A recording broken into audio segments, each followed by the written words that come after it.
Good evening, everyone. Hi. Hi guys, good afternoon. Hi, how is everyone? Good, how are you? I am Doing- fantastic. Welcome to week 4. You've just about got this course in the bag. Yay. Yay, I know. What's it feel like? Has it felt rushed, intense?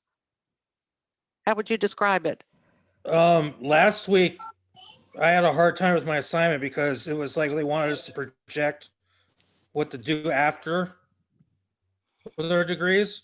But with Okay. COVID and everything right now, it's like, well, I don't know. Like, so That's 100% true. Everything is kind of like in freeze frame right now, isn't it? With COVID, we don't know what's going to happen, so it's hard to predict our future. We can just best prepare ourselves and see how we come out on the other end. well, I signed up for I graduated with my bachelor's at the end of November, and then I moved out to California. Oh, So I'm trying to do that part, but I kind of signed up for this degree just to make sure I had something to do. Like I really didn't put any thought into it, other than it would behoove me probably to have it. which degree program is this for you? Entertainment business. That's a good one. That's a good one. How's everyone else feeling? Doing great on this side. Just living day by day. I think everybody's doing the same thing nowadays. But at Where are least this you? is keeping. I'm here in Orlando, Oh, good. so I think everybody's doing the same thing nowadays. And but this is a great way to keep our minds busy and focus on what we really want to do in our near future. So it's been Exactly. amazing. So I've had to learn to better entertain myself that way. It's easy to just sometimes get stagnant, but this is an opportunity to learn new skills and do things because we are stuck inside a lot and can't do as much. So it's a good time to do that. What about you, Haley? I'm doing really well. I definitely agree with what you just said about having more time to do things. I'm actually here because of, the amount of time that I've had with COVID. It's been a really great, it's obviously a really terrible time, but it's been a great time for me to look inward and really decide what I want to do. So I'm thankful for that at least. Fantastic. I like the positive attitudes. What about you, Shonda?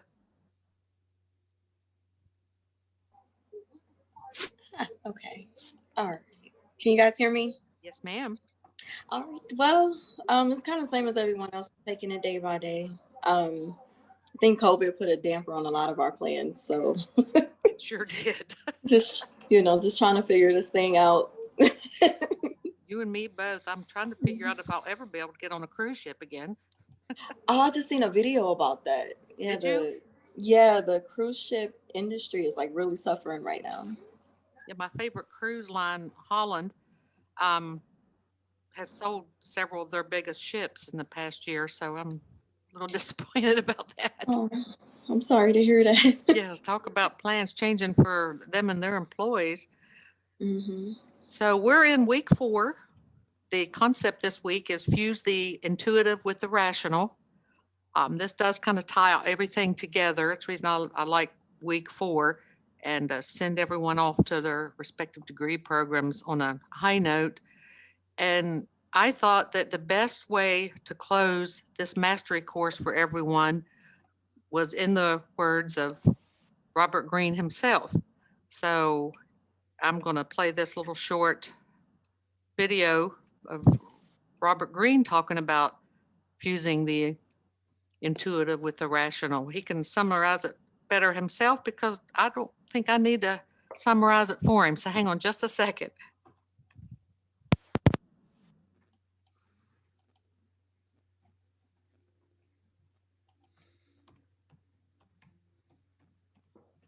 Kind of altered my brain and made me a lot better able. As long as you're trying, as long as you're exploring, it'll probably come. It's never too late to make an adjustment or to find who you are. I didn't write the 48 Laws of Power, start writing until I was 36. And up until that moment, I was kind of a lost soul. Cesar Rodriguez Jr. is now known as the last American ace fighter pilot. Cesar Rodriguez, the fighter pilot. But he wasn't interested in becoming a pilot. He was someone who was not your typical ace. He wasn't a golden boy. He's like 5'5". He didn't look like a fighter pilot. In fact, he only went to the test for pilot training because his roommate was going. But once he got into a Cessna and started doing some flights, he realized that he loved the experience of flying. Now, flying a jet was a lot harder. When he got into jet training, he found that he was very quickly falling behind. He was not one of the golden boys, one of the people who just naturally have a feel for flying. So it took him a lot more work than others. He had to practice maneuvers many more times. He was nearly kicked out. He felt like he had 3 strikes against him the moment he started. He was a slow learner. He wasn't a natural at it. He had to put in more hours in the simulator than anyone else. He asked his instructor pilots to work him to death, and they did. They would have him practicing maneuvers until he was vomiting. Embrace the pain, is what I say. Pain is good for you. It's great for you. He was pushing into this much harder than others. And eventually he developed a fingertip feel. Eventually he got ahead of the plane. He got to a point where he could come to what to do next without having to think about it consciously. And so he had to learn, I call it trusting the process, that if he practiced harder than the golden boys, if he spent more hours on the simulator than they did, if he didn't take for granted his skill, he would catch up with them. This served him well. He had developed an incredible skill for focus, for narrowing down and for getting things to the point where they were just automatic. He didn't have to put as much thought into it in the moment because he had done the work behind the scenes. You have to be willing to go through that process and go through those hours. So when it came time to do big joint exercises with numerous aircraft or flying in formation, he could think about the broader picture of what was happening around him rather than having to concentrate on all the little skills because he had already mastered those little skills. It's like a soil that was so fertile with skills, something was great was about to happen. And that's a path I think is really rich to imitate. This sense of the situation around him served him very well when it came to combat. And when he came into multiple encounters with the enemy, he was prepared and won multiple dogfights, instantly doing things like dumping his fuel tanks to make the aircraft lighter and more maneuverable, making these automatic decisions without even thinking. It was just coming to him naturally. It was something that just came out of all the years of practice, something that was coming to the surface from all of that work. Breakthrough moment that will come. You don't give up. He would make decisions rapidly about how to work an enemy into a position where he would have the upper hand and eventually shoot them down. And when he would review the tape after these fights, people would ask him about what happened, and he could barely remember it. It was all happening so fast. It was happening on a level that was subconscious. It was instinctive for him. Something literally happens to the human brain. A transformation occurs. After his first dogfight, he actually couldn't sleep for 3 days because his body had become so heightened, so aware, so prepared for that fight that it just stayed with him. All of this extra power, these resources of strength that he had stayed with him. Cesar Rodriguez had come to a point where he could pull on his gifts automatically. He had come to a point where he could make the best maneuvers without even thinking about it. He'd come to a point where he had become a master. Cesar Rodriguez Jr.'s story is very similar to Robert Greene's story. Robert described himself as an unsuccessful writer. You can see that in his TED Talk that he did. That's excellent. It's got over 1 million views. And Robert always knew he wanted to be a writer, but he was discouraged along the way. One time, a boss took him out for lunch, sat him down and said, "You should consider a different career." And as you get older, you start to listen to other people, and you lose a sense of who you are. You listen to your parents who tell you, "Brendan, you got to become a lawyer. You need to go into this field." But Robert kept going. He wrote magazine articles, he wrote plays, he wrote screenplays, he wrote novels. He kept trying. He did over 50 odd jobs by the time he was in his mid-30s. As long as you're trying, as long as you're exploring, it'll probably come. When Robert was 36 years old, he met a book packager by the name of Joost Elfers. And Joost got to talking to Robert about ideas for a book, and that's when Robert had the idea for the 48 Laws of Power. It's never too late to make an adjustment or to find who you are. I didn't write the 48 Laws of Power, start writing until I was 36. And up until that moment, I was kind of a lost soul. I was kind of unhappy and I was wandering around. You can take time. And once Robert started to think about this book that could have examples from history of all these situations where people had manipulated and made power moves and done these things, it all just clicked for him. All these years of Robert being in all these situations, he could pull on that instantly and begin to think up chapter after chapter. Writing the books has kind of altered my brain and made me a lot better able. This sort of dramatic change in a person, even in you, can happen slowly. It's a process. It's not going to happen overnight. It depends on how old you are, where you are in life. And it's easy to get derailed. It's easy to see superficial events in someone else and to want that for yourself. You see Robert and you think, well, he just bumped into Joost Elfers in his mid-30s, this guy who's a book packager, and then he just happened to write this smash success called the 48 Laws of Power, and he was off and running, and that's his career. And if you see that and you get hooked on those superficial things, then when you get to a point where you are building up these layers and layers of skills, but then you start to feel frustrated, you'll go and you'll deviate from that, and you'll go and look for something that's superficial so you can feel like you had a big success instead of just putting in that work. As long as you're trying, as long as you're exploring, it'll probably come. The key is that all along the way, you have to have perspective. You have to see that you're investing in yourself. Your friends are all scrambling to make a lot of money, and you lose this connection to who you are, to what your strengths are, to what you love. You have a set of unique experiences. There is no one who has been through a life like yours. But for some reason, we all want to give that up and instead go and be like other people and do what other people tell us. And the problem that most people have is they follow what other people are doing, or they follow the career path that leads to the most money, the most attention, the most glory. The important thing is to regain this sense of what's actually working for you. That's how you're going to build off of it. That's what you're going to be most focused on when you're doing the work. You will be more drawn to these things. You will go into them, and then as you're learning them and furthering your skills, you will be even more drawn to them if you are true to what's really right for yourself. And the whole thing about learning is learning has to be fun. I know I'm contradicting myself in that I said frustration is good, but you need to also love what you're studying. And along this process, nothing is wasted. If you make a mistake, if you find that something doesn't work, then you've narrowed the path, you've built a new skill along the way, something has happened, still will work to your favor. And then when you are well practiced, when you are well prepared, then you have that to bring to an opportunity, something like meeting that great book publisher. That's something that you can be ready for when you bring in your own preparedness. Water is the essence of strategy. It's using the kind of energy of the moment.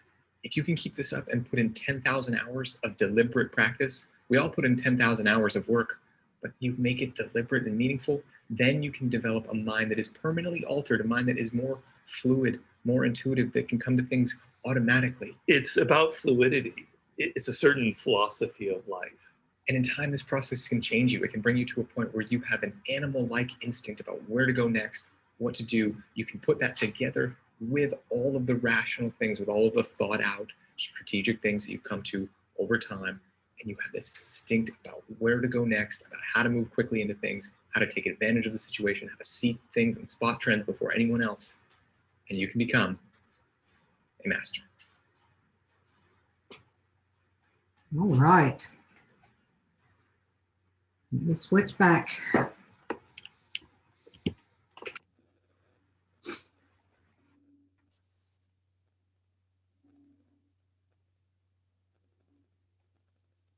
Can you hear me?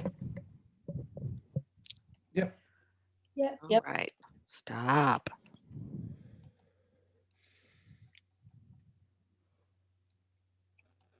All right. So, reason I pulled that out, I've only pulled that out the past couple months because we spend a lot of time trying to summarize for our students what an author meant or what a concept means. And what I've come to realize, I'm telling you what it means to me. If I'm summarizing what Robert Greene says for you, I'm summarizing what the meaning was to me. And then you're not going to get the meaning for you. And when you listen to him and to the people that he surrounds himself with, like that young man that was helping him speak, you could see that Robert Greene is not personally himself a very good speaker, is he? He sweats a lot too, I noticed. I don't know if he's nervous or it was the lights on the TED Talks, but his knowledge of mastery and everything is fantastic. The way he writes it is fantastic. He's not the best speaker. So if that's how you met him as him speaking, it probably wouldn't be as impressed. But I wanted everyone to see that being a master is what everything means to you, how you absorb all of the information, what it feels like inside of you, the changes that it causes you to want to make, whether they're intentional or they had to happen. They were mandatory. You know, the pandemic, for example, we had to start working at home and not on campus, or working from home and not in your office.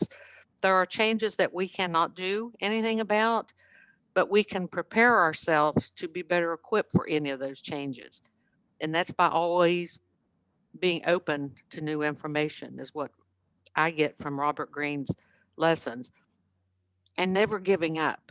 Does that mean you're going to pick one field, one line of work, and beat yourself in the head with a hammer for now to 50 years because you just absolutely have no inkling towards that career? No, that's not what it means. That's not what it means at all. What it means is you're going to give the best that you have to whatever you're doing at the time. And if you truly believe you're making progress, stick with it. Now, what I mean by that is I teach several different courses, and I'm quick to tell people, don't give up just because you don't want to put in the time. There's a difference in I don't have the ability to learn it, or I'm not willing to put in the time it's going to take to learn it. Those are two entirely different sides of that coin. And that's the point that Robert Greene makes all of the time. There's a difference in ability and willingness. It may take me more time to learn a concept than you. If I'm willing to put in that time, it doesn't mean I can't catch up with your ability to do it and your success and even pass you, but I have to be willing to do that. The amount of time it takes each of us to learn something is going to be different person to person. You can't base how long it takes you to write a paper or do research or build a presentation on how long it takes your classmate or your friends or your peers at work. That's a road to failure right there for sure. You have to base it on knowing without a doubt that you have done the very best that you can. Honestly, and honestly say that. Have I done the best I can? Did I put in all the time that it took to learn it? Did I sacrifice free time, watching TV, reading books, hanging out with friends to put in a little extra practice? Did I do everything possible to obtain that skill? You have to be able to tell yourself that to become a master at anything, unless you want to become a master of not mastering anything at all. And a lot of people do that. They just go from one thing to the next because they don't want to put in the time to master any one of them. They've spent 10,000 hours, all right, divided over 1,000 things. So they're not going to master any of them. And it's worth it. I'm here to tell you it's worth it. I've changed paths several times and mastered several different fields, and it never gets old. It never gets old trying out something, putting in the time. Computer programming is the last one I've done, and mobile gaming and software development and all of that. Being a little older now, learning is a little slower. I thought, man, I've bit off more than I can chew this time. And I put in the time. Yes, I was putting in more time than my peers, but it was worth it. It's what I wanted to do. I wanted to learn how to develop and code and be a software engineer. I wanted to learn it. So I had to put in the time. I had to practice hours a day coding. And when the light come on and I was able to do it, it was so worth it. I'd do it all over again. But you have to put in that time, and you have to believe it's going to be worth it at the end, because no one can make you feel that but yourself. And when you get to the point that you know the right answer to something and what to do in your chosen field, just like that pilot of dumping the fuel, when you get to that point and it's just no thought at all, it's automatic, that's when you've made it through all of the 6 stages of mastery.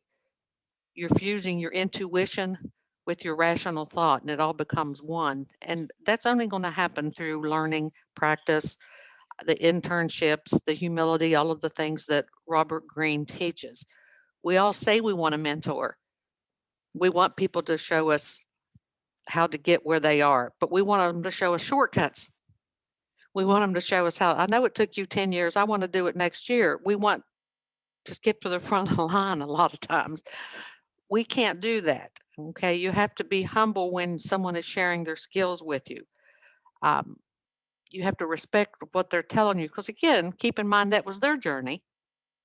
They're sharing how they did it, their journey, and you can take from it what works for you, but be respectful of those that have walked this path that you're on when they're willing to share that information with you. Take what you need from it. And like Greene says, it's never wasted, any of it. It all just starts accumulating in there. And then one day, all of a sudden, all of that knowledge is just bits and pieces, forms one big tasty pie, like all ingredients, because all of a sudden it just gels and it comes together. So develop a love for personal development. Develop a love of learning new things. Take them in small bites, small chunks, so that you can experience those successes every day. You don't want to say, I'm going to read a 1,000-page War and Peace tonight and give a paper on it tomorrow. One, that's impossible for most people. And two, what would be the fun in that? You may say, I'm going to read a chapter and be able to summarize it tomorrow. Always bite off what you're doing in chunks that are doable, that you can succeed at, and it won't be such a drudgery that you don't want to do the next piece of the puzzle tomorrow. And then you'll add them all together, because I teach coding as well, and people want to know how to code this web page that you're looking at in front of you here.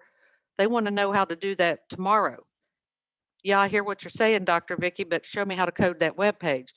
There's a lot between looking at it and getting it to do that yourself. So you have to be willing to do that. Enjoy the small successes. Find learning for yourself outside of what your classes and your profession is teaching you. Only you know what you're falling short on or need a little additional help on. Seek all of those things.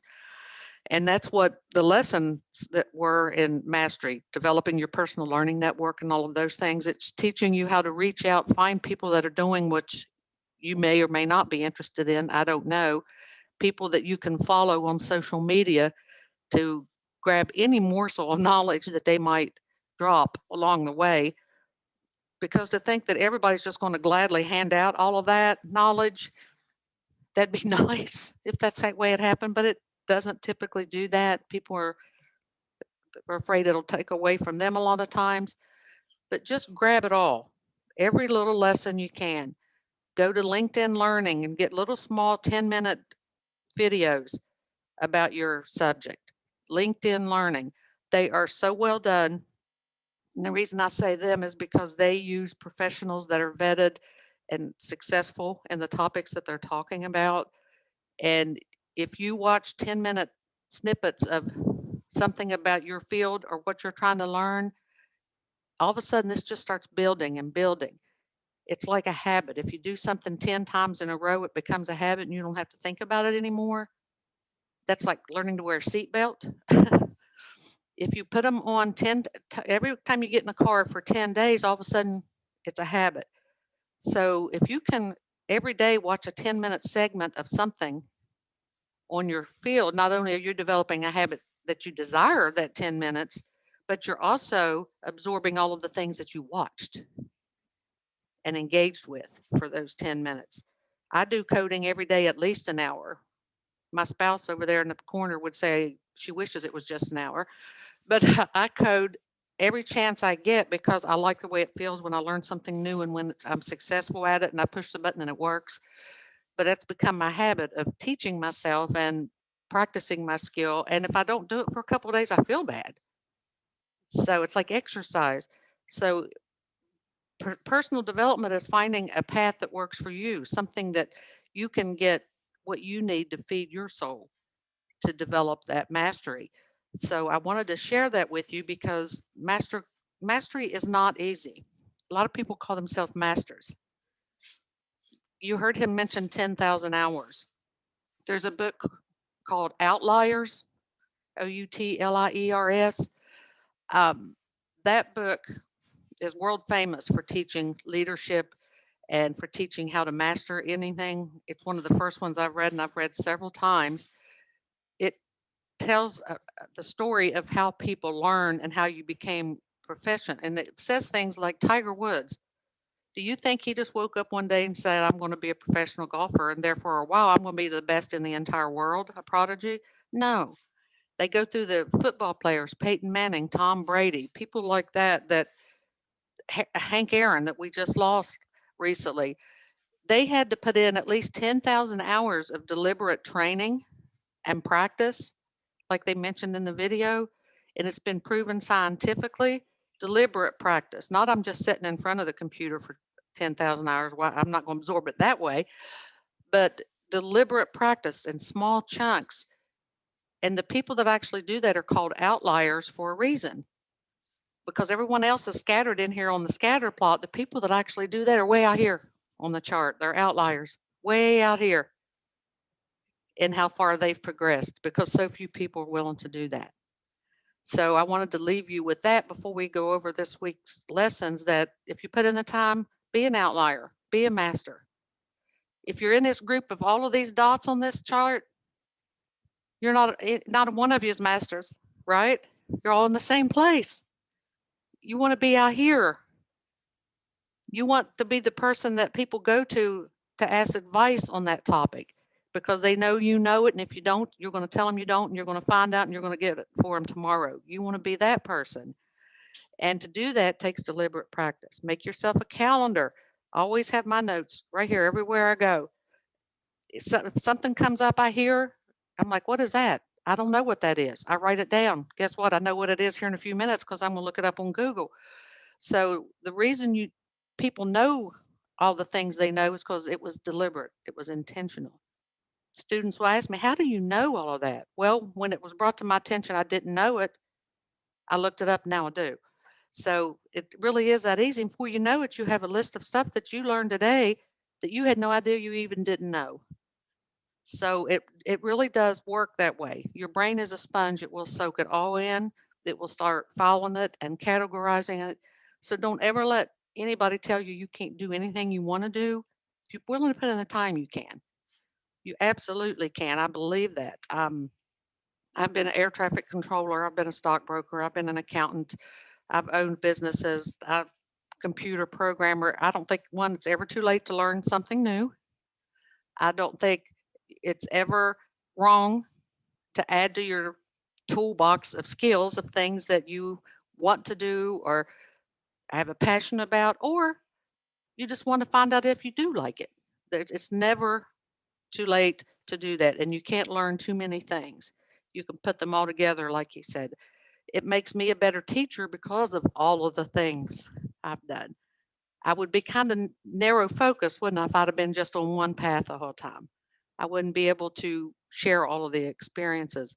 So carve out your own path. Don't be afraid to say, "Ooh, that's a dead end. I'm getting off of this one and going around here."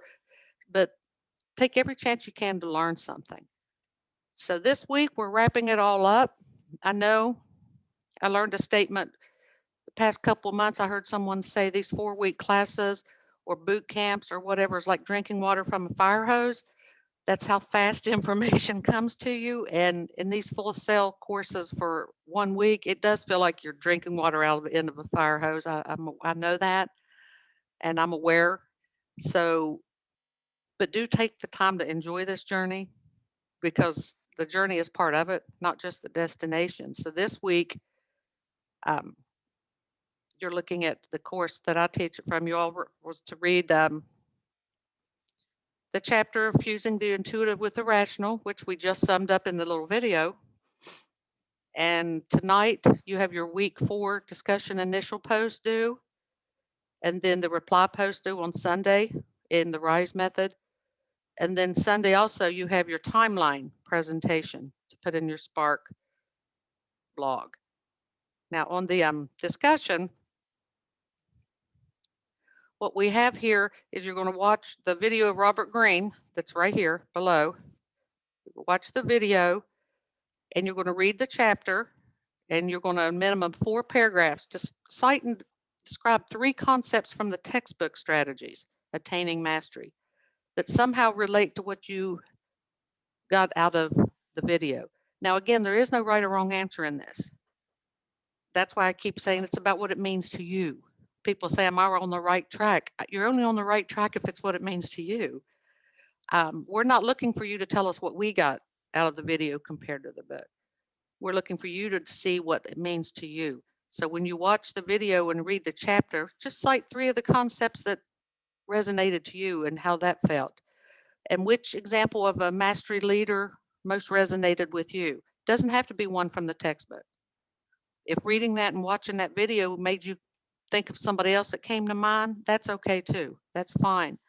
And then describe how understanding the lessons learned from the mastery leader can benefit your journey. Because again, this is all about giving you the skills and the tools to get to where you need to go. So there's the video, and then you'll make your reply post. Now the timeline, don't stress out on the timeline. Again, this is for you. This is not about a timeline that works for me. This is for you. It's not an assignment meant for you to just do it and throw it away. It's a checklist. It's about trying to help you think through your next 12 months. Look at each course in the 12-month program. Look at what they're going to teach. So what we're wanting you to do with the presentation is make a slide for each course with the name of the course on the top. And then include 3 goals that you wish to achieve for the course. Not from us, but just what you think that course means to you. What are 3 things that you think you could get out of that course? And then 1 strategy for each of those goals of how you're going to do that. I've already gave you a tip on it. I'm going to use LinkedIn Learning to look up this or that to supplement. So the course name on the slide, 3 goals of what you'd like to get from it, and how you're going to achieve each of those 3 goals. And then you're going to have a slide on the industry leaders. Is this all sounding familiar? I think we did the worksheet on this earlier, right? These same things. If you did that, you already have this information. We're just now basically putting it on slides in a presentation. You're going to provide the information on the industry leaders. You're going to put clubs and organizations that have some interest to you or your industry, even if they're not directly related. It doesn't matter. This is to be of help to you. Your personal learning network, you're going to have a slide for each of these things that are highlighted right here. Now, this is the good one, the Full Sail community. I don't know how many of you went on One Full Sail yet and searched for clubs and organizations inside of Full Sail. Like the mobile gaming, there were so many I didn't even know existed, and I was on campus teaching at the same time I was taking the courses. That was sad. So pick out 2 or 3 that you found that you think would be helpful for you to get information. And then a slide on your mentor qualities. You've already outlined all of these things before. You don't have to identify an individual, just what you would need in a mentor. And then the timeline, you're just going to create a timeline, a visual timeline somehow that makes sense to you from month 1 to 12 of what the class is. You're going to put what the course is and just a little brief description. Okay, like mastery. Learn how to be a master. I mean, what it means to you. There's no really right or wrong answer. And you're going to have a reference page on the back. But the key to this is when you're making the presentation, after you get it on your PowerPoint or Keynotes or Prezi or whatever you choose to do, you need to record yourself making the presentation as if you're making it to me or your instructor. And again, there's no right or wrong answer. What it is you're telling me how you're going to experience this 12-month journey, what you're going to get from it. I mean, you're putting in a lot of time and money, so I hope you're expecting to get something out of it. So you're just telling me what this is going to mean to you. So it should be very personal. So you're going to record that. You're going to upload it to YouTube and put that link in your Spark Mastery Journal blog. Okay. We used to do it a little differently, but this works out so much easier for people. So you'll put that in there. And you can record yourself using Zoom or your smartphone or your webcam or screencast or any of those things that work for you. And if you don't have a way to do it, ask your specific instructor. They probably have all ideas too. And then again, you'll upload it to YouTube or Vimeo. We prefer YouTube. And then put the link in your mastery journal. I have a question, sorry. Sure. Do I need to appear on the video? You don't Okay. have to appear on the video. No, that's totally up to you. You do not Oh. have to appear on it. Okay, so like it just can just my voice and that's it. Yes, going Okay. over the presentation and the slides. I make presentations quite frequently. Sometimes I appear in them if I think it's helpful, and sometimes I don't if I think it's going to detract from the material. Again, this is what works best for you. This is for your journey. If you're more comfortable not appearing in it, that's perfectly fine as well. Some Okay. people love to. Okay, thank you. Oh, absolutely. Absolutely. And then does everyone know how to export a PowerPoint or a Keynote into a PDF? Because if we want you to export it and save it as a PDF document and then upload the PDF document in your assignment link here. And if you don't, right here, Keynote, how to export a presentation. This is a video that shows you how to make your presentation on the Keynote or PowerPoint and then how to export it so that it saves as a PDF document. And when you do that, it will all of a sudden be a PDF. Then it's almost like a book instead of, it takes up a lot less memory. And that's what you'll attach in the assignment link. And that's the end of that. And again, this is for you to use. This mastery journal is for you to document this journey for the next 12 months. When I was completing that software engineering degree recently, I used that. I used that every single month. I would put what I thought the goals were going to be when I did the mastery class and then what actually happened. And I promise you, it was never the same. What I thought I was going to get is never what happened. It was something else entirely. The assignments that I thought were going to be easy kicked my butt and vice versa. And I put all of that in my mastery journal. It does 2 things. 1, it imprints on you even more what you've learned. And 2, if you're going into a field that you don't have a lot of experience in, a lot of people say, well, all I have is my degree, so I'm not going to be able to get a job. A lot of people like to see the journey. So you can show them in your mastery journal 12 months of progression. The assignments that you did, what you learned from them because you're commenting on that. So use that 12 months as a portfolio, if you will, where you're putting your assignments, things you're proud of, what you had to work harder on, what you realized that you needed to learn more about. And then you can add that link to that on your resume as well. And they can see the journey. Now, all of a sudden, it looks like you've done quite a bit in the field that you're going to be in. So, the entertainment business, you're going to analyze financial statements. They'll see that you've done that. So they'll know that you can do that. So take it seriously, whether your classmates or your instructor for whatever courses you have put a lot of points on you doing it. That's not the point if you want to be a master. The point is, if you're going to have to do it and spend the time, make the most of it. At least make it a portfolio that you can use for trying to get a job or an internship. So I wish you all the best. I'm honored to be a small part of your journey. Is anybody going into business intelligence in this group?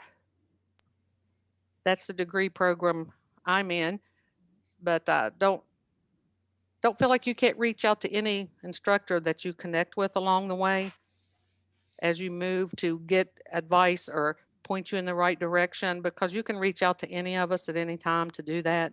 It doesn't have to be just someone that's in your specific degree. We all connect with different people. But does anybody have any questions for me? I will save this video and I will post it too, so that I'm not sure if all of your courses look the same as mine. And if you can, that way you'll be able to see all the tutorials I have out here. It'll be on the video in case that's not exactly what's in yours. Hey, Dr. Billman, does it say the length of the presentation? I may have missed that. 5 to 8 minutes is ideal. 5 to 8 minutes, okay. I got a question about the personal learning network. Uh-huh. Are we supposed to actually make contact with people? No, Okay. no, just look up information about them, the company they work for, the web address to the company, whatever, that's all fine. You do not have to reach. What we're doing is just teaching you how to reach out and develop a network of people you could potentially contact if you need to.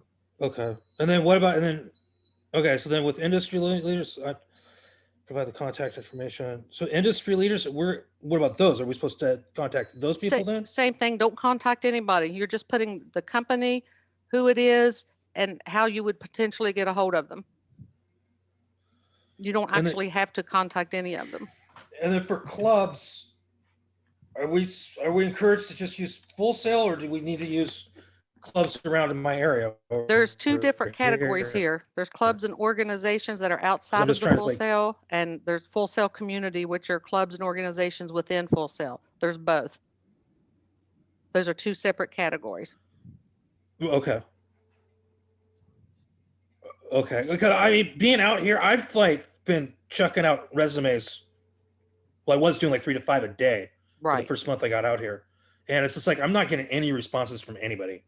So I'm just this has been the problem. It's yeah, I'll put stuff out, but I'm not hearing anything back. Plus, That's part of it. Sometimes we think that the more resumes we put out, the better it's going to be. That's not necessarily true. Mhm. Take it from me. I used to make it my full-time job looking for a full-time job. And it wasn't who puts out the most resumes wins. right. It was who located the most ideal position that suited their strengths and tailored their cover letter and resume to that specific position, because the hiring people are not going to see your resume unless it gets past, one, the computer screen, if it's an Mhm. online, and two, the HR person. So every cover letter and resume has to be edited to match the keywords and what's going on in the job description. Right. Right. If you're not doing that, it just goes into file 13 in the computer and nobody ever sees it. As far as I know, I mean, well, Full Sail's the one that helped me put my resume together. So, I mean, I understand that, but one resume only is a starting point.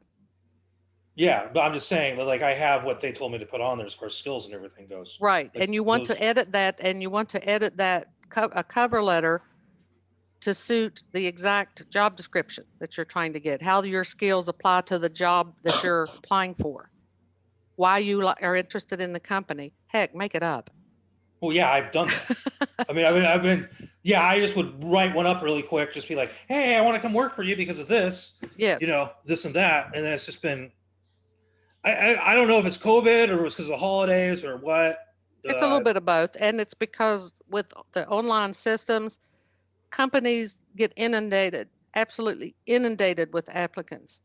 And it has to be something about that applicant that rises to the top of the computer system to even make it to the dashboard on the human resources desk for them to even glance at it. And they decide whether the hiring manager is going to look at your resume. That's why the resume, the wording in it, the keywords, and the cover letter has to fit that job description, because the computer program is programmed to only pull out the ones that do. So Right. if yours isn't matching that, that's what's happening. It's not that you can't do the job. They would probably love to see you, but they're never even going to hear of you because your resume keywords is not making it pop out for somebody to I've see. heard of people just doing one whole page just keywords. Is that something you've heard of? Like- Not just one whole page of keywords, but let me tell you something. Put as many of those keywords as possible on your cover letter. right. But I bring to the table why your search is over. Semicolon, bullet point, the skills they said they want. List them all right there. Okay. Okay. Yes, you're marketing yourself and keeping in mind it's not personal. It's very personal to us, of course, but the computer is going to decide whether you are a direct match for that job description based on the keywords. And if it doesn't come up with at least 70% or more, it's going to kick it out. Okay. Remember, I write software. I'm aware now of how that's working, Yeah. and it's just going to kick it out. It's not personal. It's just what's going to happen. No, I'm Signal Corps from the U.S. Army, so all my friends are DoD hackers. In fact, my buddy here is cybersecurity for Right. Space Force. So yeah, I know what you mean. In fact, So one of my buddies, he's getting out of the Army in March, and he's already he already designed some setup for scanning for keywords that I've been meaning to get back to him about. Right. I've just been busy with getting settled in my new place and everything. That's so. something for you to look at too. LinkedIn learning on identifying key words in job descriptions. There's one of those out there. Okay. So that's a perfect thing to do. And you'll start getting a lot more hits. And if you use Indeed, Yes. Well, I'm Using- using Glassdoor, which I think's part of it. Indeed. I get a lot of hits on Indeed today, and I'm not even applying for anything because their algorithm is so good at matching keywords. And when I was Yeah, that's searching, also I the did other that. thing. Right. Yeah. Okay. So Okay. Indeed is great. Yeah, that's been the other thing. It's just been you sign up for one, and for some reason it seems like you got all these LinkedIn, like Indeed, some other one, and then they're all like, it's just trying to keep track of what's what, who's here, what they want, because then it Right. seems like each one wants a different thing. So They yeah, it's do, been- and it's depending on where the kind of job you're trying to get gets the majority of their applicants. okay. If the company in the industry that you're trying to get in uses LinkedIn jobs and not Indeed or Glassdoor, it doesn't matter how many you apply for, it's never going to get to them. Right. And just because you see the job on Glassdoor doesn't mean that the company put it there. There's an algorithm that takes all the jobs and throws them on all of these job boards. So it's important to know which one that the company is actually pulling from. And the best way to find that out is on LinkedIn, because on their job board, it will tell you how many people have been hired using LinkedIn or using the other sources. So I applied for 2 jobs on LinkedIn before I got called for 3, just because my profile was out there. So Okay. it's knowing where they get them. Just because it's on Glassdoor or Career Builder or Indeed doesn't mean the company meant for it to be there. Huh. Okay. Good to What know. they're trying to get you to do is upgrade and pay for a higher service to get a higher ranking for your resume, when really the company didn't put it there to begin with. Yeah. Yeah, So- see, that's been kind of the thing. It's just like how much of this is just somebody trying to scam me or trying to get money from me, and how much is actually gonna actually get me ahead or further down the road as far as getting a job. So Anybody that's college educated, and all of you are, the best place to get a job and network is on LinkedIn, okay. because they Yeah, I've come been- out I've been- there looking for you, whether you apply or not. If your profile is written with the keywords, they will go do their own search in LinkedIn and pull out all of the profiles that are on LinkedIn and start reaching out to you. I have people reaching out to me 3 or 4 times a week wanting me to teach web development just because my profile's out there. I'm not even applying. Okay. But it's a very upfront. You don't have to buy any additional services.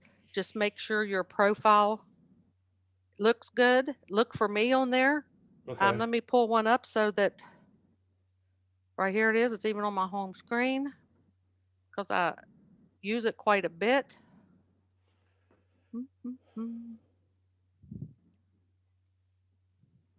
Are you seeing my LinkedIn? Yep. On my LinkedIn, over here's my profile, so we can go look for me, view my profile. And on my profile, it has everything, my work, everything I've done. And there's my resume. It's all down here. But the thing about this is you can print your resume off of here in PDF and send it to anybody. So Okay. you don't have to mess with that. And you can just send your LinkedIn up here, LinkedIn, Dr. Vicki Bielman. If I send them that link, Okay. they see all of that already. And Right. then Right. and then they have the job section, jobs right here. And I'm telling you, there is nothing better because it uses artificial intelligence. You can see down here, I'm an instructor. You see what automatically starts popping up just based on my profile? Jobs? Yeah. Because it's matching Right. current jobs with my profile and I haven't done anything. Okay. And if you want to use mine as an example, by all means do. It's Dr. Vicki Bielman. Pull it up, connect with me. I don't mind. I'll help you in any way that way. Okay. Yeah, this is good. So do you think, should I put more effort then into my LinkedIn than? Yes. Okay. That's Okay. the only place I have my information now. Okay. I just want Because to I make didn't sure. want it out there on 47 different sites and all of them were Yeah, different. that's what I mean. It's just been like with all this stuff coming around, it's like, hey, we want you to set up a profile, do this, do that. It's like, I just want a job. Well, yeah, but this is, again, you can't jump to the front of the line. There's a process now to get jobs, and this is one of them. Yeah. I don't. And if you're not careful, all the profiles you right. put out there on No, the I mean- online sites will become stale because you won't update them. And Yeah. companies will see you out there and say, oh, I've seen that candidate before and I'm not interested. And that's just because you haven't updated that one. So you have to be careful how many sites you have your profile on. Find one and make it work. Okay. I'll do that then. That makes Get sense. you a signature logo like this. Look it up. You can get them for free. It's called Signature Logo. Usually they're for photographers, but does it matter? People like to see that. Makes you look professional. I am a photographer. So- Yeah, well, I am too, but it's just what they look for, what draws their attention when they're looking at your profile. Right. I got you. And Okay. for God's sakes, make sure there's no spelling errors or anything like that in your text. Okay. But yep, because that's what it's all about. I mean, we all might have our volunteers and our causes we work for, but we have to earn a living to be here, and it's all about marketing yourself. And it's all about marketing yourself to the industry in the times that we live in. And, I've seen a lot of people have a lifelong career in the military or the government. I'm a retired air traffic controller myself, and it's hard. It's hard to transition into what the market's looking for today, how to prepare and present yourself in the way they're looking for today. We think we know because we've been around, we've worked, we're We've learned a lot of things, but it's what they're looking for and how they want us to present ourselves today. And things change. It's like dating. If you've been married for 40 years and get a divorce, dating's not the same.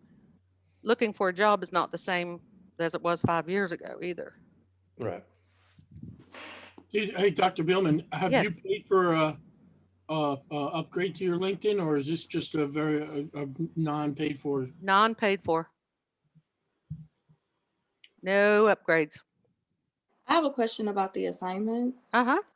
I don't know if anybody else has viewed it yet, but when you go to turn in your PDF, is there like, should we hyperlink our Spark page in the PDF, or because there's no other way to put the link in? Yes. Or- Or so put how- it, or send it feedback afterwards. Send it as the feedback, okay? Yeah, 'cause you I can had do it as that a too. Word We'll doc. get it. It looks the same to us. It'll come up with a link to your PDF and then the hyperlink if you do it that way. It doesn't look to you like that's the way we're going to see it, but we will. I got fancy and put like my Adobe Spark page in a Word doc and sent it that way. Yeah, exactly. Yeah. Well, hey, whatever makes it show up when I open it. I don't care how it gets there. Yeah, so like I just wanted to make sure you guys could see it and that everything was there. So I'll just put it in as a feedback as well, just to make sure that everything. Absolutely. Absolutely. All right, but thank you. Absolutely. All right, Dr. Billman, I got a really important question for you. Yeah. I see that you've got a certificate for coding March Madness. Yes. So I want you to tell me who's going to win this bracket next. Well, I haven't coded it for next year. This was a couple years ago. So you're going to tell us the winner, though. No, Don't I'm tell not. I nobody. can't do that. I can't. It was a coding competition. Okay. Yeah, my team did win that, but yeah, I enjoyed doing that. Who's gonna win the Super Bowl? Tampa. Yes, It's Tampa. That's like who's got the most rings as far Yeah. as quarterback? Like, Exactly. Yeah, Mahone will get there, but he's not there yet. yeah. All right. If y'all need anything, reach out to us. Again, it's Dr. Vicki Billman. Feel free to use anything. I got one quick question. Yeah. Since you do programming, who's going to be showing us? Are we going to be in entertainment business? Will we be going over web design somewhere in there? Like You'll be digital making a marketing? web portfolio. Yes, you will. Okay. That's in 'Cause the I- department that I'm in as well, the entertainment business. Okay. I just want to. I got my domain and everything, but I need help just building Absolutely. No problem. I'm in that department too. You can reach out to me as well. it. Okay. Okay. I will. Thank you. All right. Y'all have a good one. You too. Here's to your success. Thank you you. so You too. much. Have a great day. Thank you All for your right. time. Bye, guys. Have a great day. Bye. Thank you. Same to you guys.